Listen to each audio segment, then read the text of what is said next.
All right, guys. So here to talk about ConformityGate. Um, we're sitting here, and it's 9:20, and still nothing has happened yet. Now, some people are still thinking that something could happen at 10:07 because that was the time that Jamie said in the Tonight Show video. There's some other people saying that something won't happen until midnight because there were 12 clicks of the clock. Or, well, he was counting down and he went all the way to 12. So, okay, cool. I mean, I'm not going to go to bed by midnight anyway, so I'll stay up for that. We'll see. But right now, as time passes, it seems more and more likely like ConformityGate may be a bust. Now, look, I still believe, but, you know, let's start at the beginning. Because I haven't really given my review or my thoughts on the show. So let's do that first. Let's start there. And I'll just put it simply.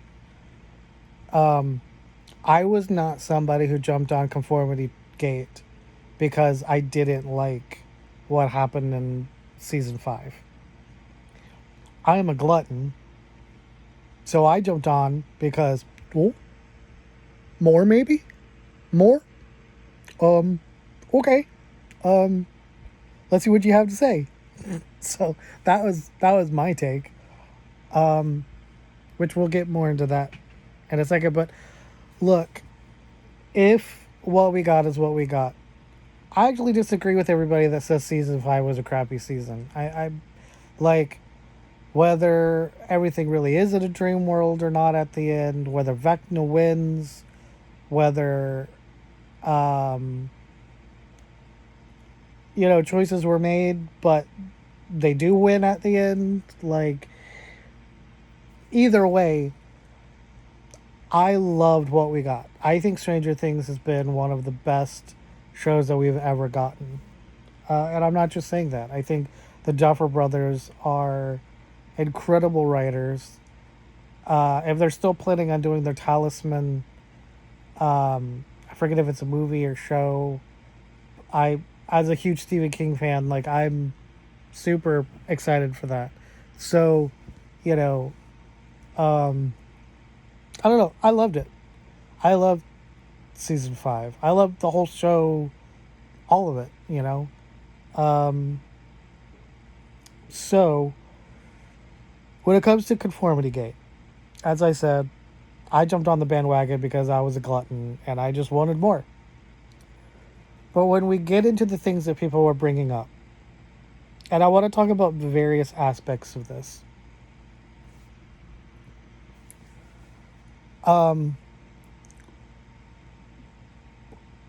I wasn't brought on or compelled by this by any of the factors that were coming about because of what was on screen. Okay. I think those things were interesting. And if they are done for a purpose, well, cool. But I also know that sometimes things can happen and sometimes things are just mistakes or whatever, or sometimes they're just Easter eggs. Sometimes they're just for fun, right? Just because you can. Like, the one that I found the most reaching for straws was the Hellfire Lives shirt at the very end. To me, I just thought that was a new design. To me, I was just like, I just think that's a new design for a new generation. And it's Hellfire Lives because everybody was trying to get rid of Hellfire. So, I thought that was kind of grasping at straws. Knowing D&D lore, it is interesting, the icon change, and because of what they represent, and maybe there is something to that. But for me, and I'm only going to speak for me, to me, I was just like, I think that one's a little reaching, you know. Um, but then it got to a point where things really piled up. Um, but that it still wasn't enough to fully, like, you know, it really still wasn't enough. But then I started following the stuff that creators, especially Kate on TikTok, Kait, if you were to go follow her TikTok, or as I call her, the bucket lady. Um, the stuff she was bringing up, and there were other people too. I can't remember their names. She was the main one I was following. For me, the stuff that was the most compelling was the behind the scenes, the BTS, which you could say that like prop mistakes and or changes is that too, but um, to me it was production stuff or BTS stuff that really would. A lot of people started pointing out the the legal stuff, which Kate did when. It's weird that as of right now, me recording this video, only 4 of the 8 videos are registered episodes. The Duffer Brothers and Netflix have not registered all 8 episodes. All of the episodes for all of the other seasons are registered. There's no denying that fact. You can look that up because she showed where to go. So she did the legwork for everybody, but you could go and see, like, you know, so it's kind of interesting. Um, and it's hard for me to say that as big of a company as Netflix is, and as seemingly meticulous the Duffer Brothers have been with things, would you not be on top of something like that, you know? So that's why I jumped on the bandwagon. Because the more that would come up, and then I remembered stuff about the show times. And so then it sort of, for me, became like this weaving in and out of, okay, yeah, some of the stuff in show or in story, that's kind of interesting. But the stuff in the real world, our world as fans, that is the stuff that was the most compelling for me, you know. So, but you know, here we are. And but the other thing I wanted to talk about too is um I think the concept of it all is really interesting. You know, everybody wants to believe that they're the good guy, that they're not the villain. And when everybody is having fun, believing that something is going to happen, you had so many people that were just mean and angry and rude. And I don't think that there was anything wrong with anyone choosing to say, I don't think that this is going to happen. But swearing and calling people stupid and using slurs and just being bullies.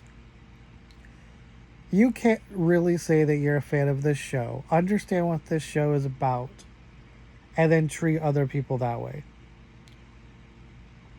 I mean, or I don't know, maybe you can. I mean, I see the way a lot of Christians act, and they supposedly have read the Bible and the words of Jesus, so I don't know. Maybe you can. But my point is, I think that a lot of people need to rethink their alignment in life, because this was hurting absolutely nobody. You know, I was sort of lukewarm at best when it comes to all of this. Um, but even I was getting a little ticked off at how people were coming for me. When I would try to explain to people, like, look, I'm somebody who enjoyed what we got. I'm not like, so like one of the first people to comment on one of my threads was like, you people need to like grow up. You guys are delusional. Like, just because you didn't like the episode, like, I never said I didn't like the episode, bitch. It's like, I was one of the people who liked what we got. All right, so don't be coming after me, yo. Like, just people rah rah down your throat, and it's like if you enjoyed the show so much, then why are you saying that kind of shit to me? You would think that if you thought that I was upset at the episode, it would be me jumping down your throat because you enjoyed it so much. Not like, why are you mad at me because I want to believe that there might be more? That makes no sense. Like, did you never do like scavenger hunts when you were a kid? Like, were you completely, like, I don't know, sheltered as a child? Did you never learn how to have fun and have an imagination and just go where something goes? It's not about getting a prize at the end or whatever. It's about the journey. Like, if there happened to be more stuff at the end, then that would have been really effing sweet.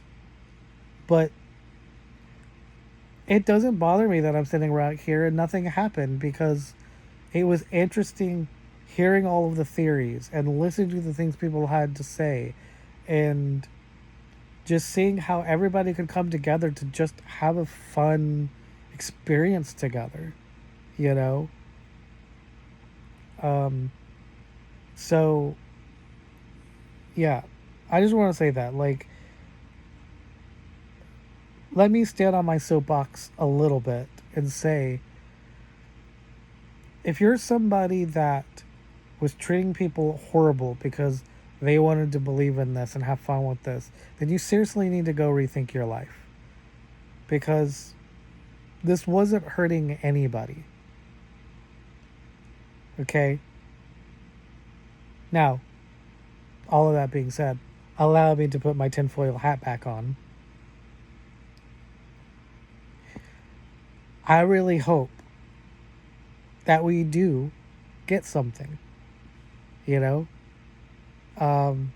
We'll see in an hour and a bit if anything actually happens, or in a couple hours at midnight. But if the only new Stranger Things thing that I get next is the documentary on the 12th, then I will be a happy camper. I'm cool with that. But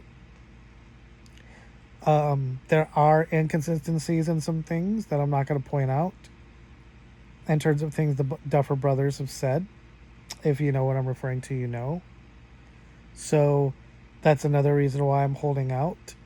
There were a few slips by cast members, so you can't really cover that up. So, and look, I mentioned this to somebody. I can't remember whether it was a friend or somebody online, but the Duffer Brothers were speaking to Frosty, I believe it was, Weintraub from Collider, and they did kind of allude to the fact that they would love to do like a Blu-ray box set if Netflix allowed. So maybe that's where we get it. You know, maybe we get everything with that. Maybe this is like maybe what's on Netflix is like the theatrical cut, right? And then if you buy the complete series, you get a little bit more. It's the collector's edition, right? So um, there's a lot of different ways this could still go. But it doesn't change the way that I feel about the show. And if you've just been hearing what you want to hear and you haven't been really listening to me, then hear this. I like Stranger Things. It is okay if there isn't anything more. I would rate this show 9 out of 10. Okay? Smile, thumbs up. Cool. Peace out, everybody.